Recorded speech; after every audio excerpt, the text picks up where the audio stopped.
ئەمەری نازدارە فەرمی عەلەیهی سەڵات وەسەلام خراپترین کار لای پەروەردگار لای خوای متعال ئەوەیە کە ئینسان دەست داتە کاری بەدڕەوشتی خوا پەنامان بدە. پێغەمبەری خوا فەرمی عەلەیهی سەڵات وەسەلام ئەمجا پرسیاریان لێ کردووە پێغەمبەری نازدار صلی الله علیه وسلم ڕوونی دەکاتەوە بۆمان زیاتر فەرموویان ئەی پێغەمبەری خوا ئەوانەی وا داخڵ بە دۆزەخ دەبن صفاتیان چییە؟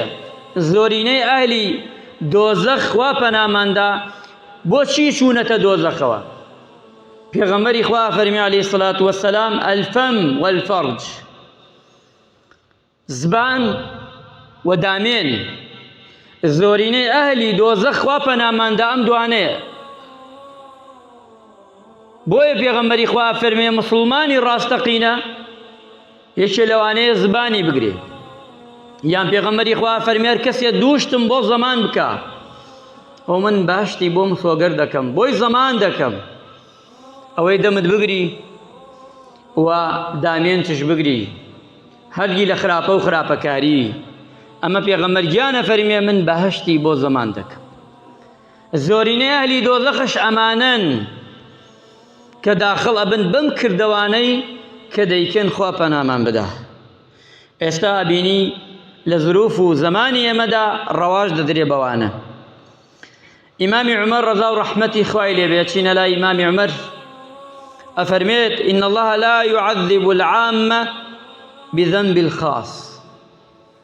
زۆر جوانە فەرمێ کەمێ گوێتان لام بێ زیاتر. خوای پەروەردگار مرۆڤەکان هەمووی تێکڕا سزا نادا لەبەرەوەی مرۆڤێ تاوانێکەکە گوناحێکەکە عیقابی هەموویان بدە بەڵام لێک حاڵەتا نەبێ سزای هەموو دەدا.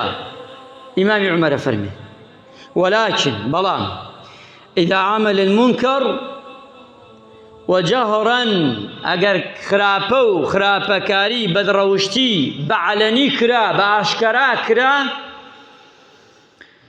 و ئەستەحلەو یعنی هیچ عقوبەیشی بۆ دانەنرا بە ئەو خەڵکە چاکە پێشی خراپەکە چاوەڕێ عیقابی خوارێ. ها لەم هەفتا بینیتان ئافرەتێ دەرچوو لەوەی مەعاشی چەند شارێک بدرێتە ئەم ئافرەتە لەبەرەوەی نازانم چی ڕزگار کردووە تێتە سەر شاشە ئەمە لە چی قیەمێکە هەیە لە تۆڕە کۆمەڵایەتیەکان زیاتر وتراوە بە شانازی و گوناح بکەی و بە ئاشکرا فەخری پێ بکەی. پێغەمبەری خوا فەرمی عەلەیهی سەڵات وەسەلام خوای متعال لە قیامەتە لە هەموو تاوان و گوناحی خۆش دەبێ بەس لەو گوناحانە خۆش نابێ کە بە فەخرەوە دەیکا ئینسان شانازی پێیەکە ئەڵێ من وام کرد ئەمە ئافرەتە ئەڵێ من لەگەڵ خۆشەویستەکەما دوو لە ڕوو جەنابتە ئەیگێڕمە بۆی ئێمە گەیمانە چی ڕادەیەک بۆی بابەتەکەمان لە کۆ سەرچاوی دێ لەگەڵ خۆشەویستەکەما دوو گیان زگم پڕ بووە و وەفڕەمش داوە بە شانازی شواڵێم. ئەمە لە چی قیەمێکی دینا جێی نابێتەوە هیچ ئاینێکا جێی نابێتەوە بەڵام لە چی قیەمێکی ئەم کوردەواریە جێی دەبێتەوە.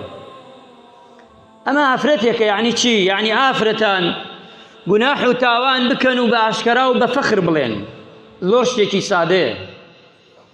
ئێمە ئەمە خەڵات دەکرێ ئەمە پارەی بۆ سەرفەکرێ ئەمە دەستخۆشی لێکرێ ئەمە شەڕە لەسەری ڕاگەیەنەکان بڵاوی دەکەنەوە زۆر شتێکی گەورەیە سەرکەوتووە ملەتێ دەباتە پێشەوە بەم قسانەی نازانێ بە بۆنەی چواری وەک ئەمەوە لەوەی خوای گەورە عەزابی هەموو لایەکمان بدە.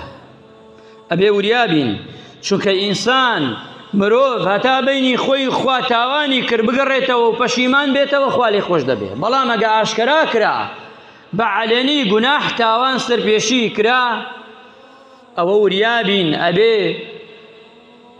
ئەگەر هیچی بەرامبەر نەکرا و ڕۆیشت یەواش یەواش وریابین هەمومان لە خشتە دەبرێ.